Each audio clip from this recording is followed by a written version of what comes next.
You know the cost of running your business, right? How much this costs, how much that costs. But do you really know what it's costing your business to do business? Good morning. It's Grant's Voice, and you might guess I'm Grant. Welcome to Grant's Voice, where I try to take some business concepts and put them together so that you can have better success at business. I work with people on video to make them look good, and I work with voiceover and sound to make you sound good. So this morning is about doing business. So today is not necessarily about voiceover. In fact, it's more about regular business. But this series has been getting started in voiceover, and this is episode 29. So I think it's appropriate that this gets covered now because it is really important to me. What brought this up was two different business consultations this last 7 days or so, 6 days, where I worked with two different companies.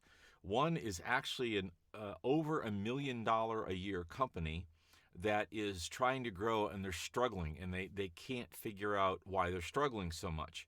The other is a brand new company, and they're really still trying to figure out how to do business, and that's part of growing a company. So put that in the back of your head to dance with all the other thoughts that are challenging. We all should have heard when you're working with a business, especially if you sell a product, about your cost of goods sold. What is the cost of the goods you are selling? So in the case of this wonderful Grant's Sound Advice mug that I used to use as a prop and occasionally pull out, this is a pretty simple cost factor. There's a company that I paid to produce this, and I'm going to say it was $5, $6, I don't remember now. There was the cost of putting together the graphic. So that's part of that cost, because had I not been able to do it myself, I would have had to have paid someone, and that's part of the cost of this mug. There was no reason to create this graphic other than that. What else is involved? Well, some time to make the order, place the order, track the order.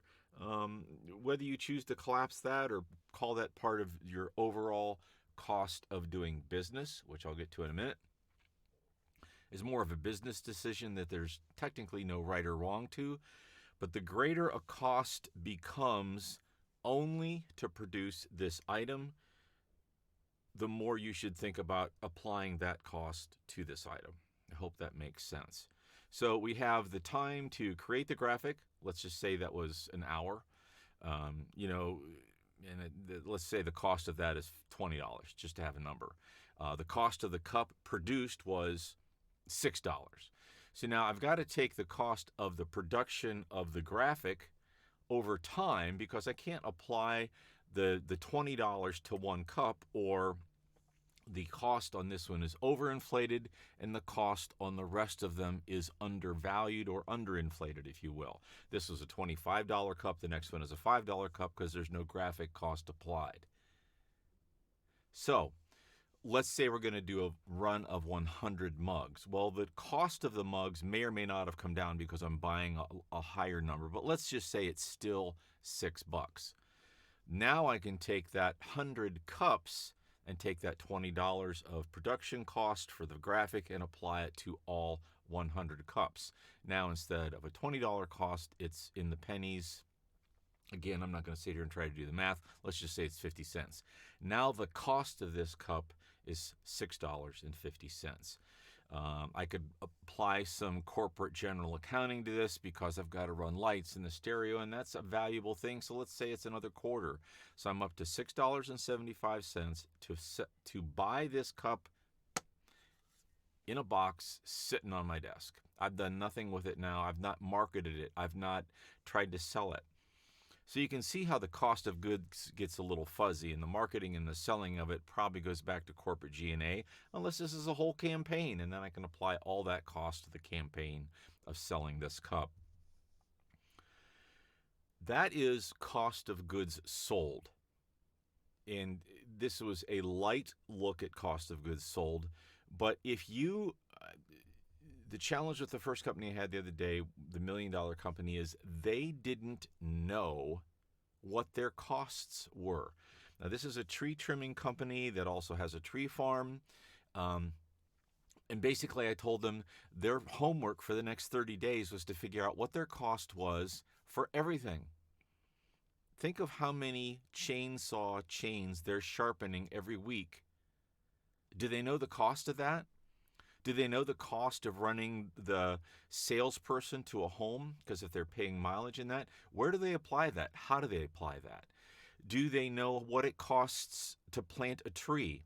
What about fertilizing it? What about, do they do any mowing on the property?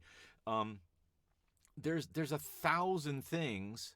And basically what I told them, for the next month, your homework is to walk around your business, and anytime you see anything, you need to be saying to yourself, I wonder what the cost of that is to my business. And if you don't know the cost of doing business. And that's different than cost of goods sold. You walk into a place and they've got 5 space heaters running.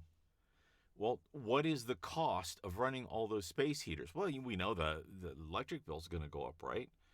But if you don't know the impact or the stress that's going to apply in your business, you are really running blind. And I think what I see more often than not, especially in early stage companies, is they don't know their costs. So let's talk about a couple other things. One of the things I asked them was, when you apply a cost or do an estimate for trimming a tree, how do you do that?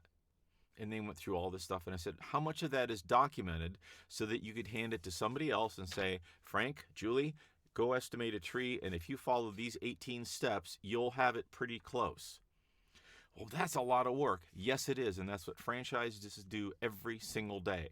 Because if you go into a McDonald's, there's a system for how the burger box gets open and how the burger goes on the grill and how many seconds it gets before it is turned and and so on and so on. There's a procedure, and if you follow that, you get the perfect McDonald's hamburger. I'm not saying that that's a perfect burger. You get the perfect McDonald's burger. There's a difference. If you can't do that with your business, then you don't know your business. One of the hard things, especially in a tree trimming business, is how much does that cost? Well, I don't know. I don't know how you tell the difference between a 50-foot tree and a 55-foot tree and 27 dead limbs and 21, but that's going to be an experiential thing that you have to have some feel for. There's another thing to think about. If everyone in your marketplace is charging $1,000 for that tree trimming and you're at $500, there's a problem. If you're at $1,500, there's a problem. At $500, these other guys have maybe done it long enough that they know it takes $1,000 to take down a tree or trim the tree. If you're trying to do it at $500, you're not assuming costs that you're going to have. Maybe you're a new guy starting out, you got a chainsaw and a pickup truck, and you can go out on a Saturday and do that trimming for $500 and put money in your pocket. But trust me, as a business, you did not make money. You did not assume the cost of the truck, the insurance for the truck, how much gasoline it took to run the truck, your time to go out and do the estimate and on the ground and blah, blah, blah. All of a sudden, you're heading towards $1,000. If the market is at $1,000 and you're trying to charge $1,500, you better have a really good reason why you're 50% higher than the rest of the market. What does that mean? Well, I don't know, but if everybody else says it's $1,000, why are you better at $1,500? Are you doing more raking? Are you doing more cleanup? Do you stack the wood before you go? There's a myriad of things that can make you worth $1,500. That's not the point. Will the marketplace now understand the difference? Let's go back to the $500 job. How many $500 jobs can you do before you're out of business because you didn't make any money to replace the chainsaw or get it serviced when it broke, to buy new chains, to buy more chain oil, to put gas in the truck, to get a tune-up on the truck because now you're driving it for business, and so on and so on and so on. This is not meant to scare you, but what I notice in new businesses, more often than not, they assume they know what their costs are and they have no idea because they've not put them down. It's harder in empirical businesses like artistry because What is the cost of a painting? Well, okay. You have to buy a frame with canvas on it or the appropriate medium. So there's a cost. Let's say it's $50 or $20. I don't know what those are. And then you've got all your oils. Well, I don't know what a set of oils costs to paint with or watercolors and all the brushes. Maybe that's $200. Well, you can't apply that $200 to one painting. You've got to apply that over time. And yet the oils are consumable. You're using some of those on a painting all the time. And the brushes to some degree are consumable because eventually they will wear out and you'll have to replace them. What is the cost of the cleanup and stuff on a paint? What is your time worth? Now, this is where it gets tough. I've seen paintings. I've seen a lot of paintings that I don't understand. And an artist has got $2,000 on the painting. It ain't worth $2,000 to me, but that is irrelevant because the person that has the right house, the right budget, and the right look wants that painting and understands that you are an artist as an accomplished artist can charge that much. And maybe when you started out, you could only get $500 for that painting. That's a difference. Same thing in voiceover for those of you that are still around from the voiceover market. I've got the cost of all this equipment in this space, but that is applied over time. I can't take, let's say I spent $5,000 on my studio. I can't apply that to my first voiceover job as a cost. That is a cost of doing business. These monitors, this camera, this microphone, I'm going to be using these for years. So I have to amortize, and I'm not going to even get into that. You have to, in other words, you're charging your business for that over time. So what's my cost? Let's say I'm doing this video for you as a customer. What's my cost? Time, expertise, training. It's really hard to apply that. So here in the voiceover business, we have to go on other things like, the going rate, back to that tree getting cut down for $500,000 or $1,500. What's the going rate for a voiceover? And if everybody else is charging $1,000, let's go back to the tree. I've got to figure out how to do business at $1,000. Maybe I can do it for $800 to get my business going. Maybe I can start getting at $1,200 because I'm really good and I'm really, really busy. So I raise my prices because when I raise my prices, the volume of business goes down. I can manage my volume of business based on that. What happens in a slow time? Lower my prices back down. It's harder in businesses where there is an empirical value judged by the public. If gas is $3 a gallon wherever you are, and there's a place over there that's selling it for $3.12, and most of the places on the road are $3, and this guy over here is at $2.84, there's probably very little, if any, difference in the gas. It may have even all come out of the same truck, and maybe this guy is at cash, and so the market is going to control that.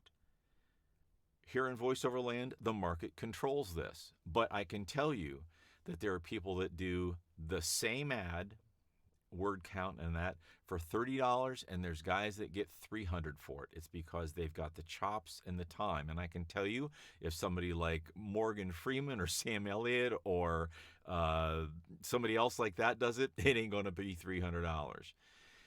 So back to the first two lessons. Think about the cost of doing business. What's it take to run the business? I'm in a place in my house here. I need internet. I've got to have internet. I use the internet in my office 12 hours a day. That's half my internet bill, gang. I use my phone at least 50% for my business. All of the stuff in here is 100% business. I wouldn't have 4 monitors and all this sound equipment sitting in here if I didn't run a business. This part of my house can be used for nothing else. Trust me on this.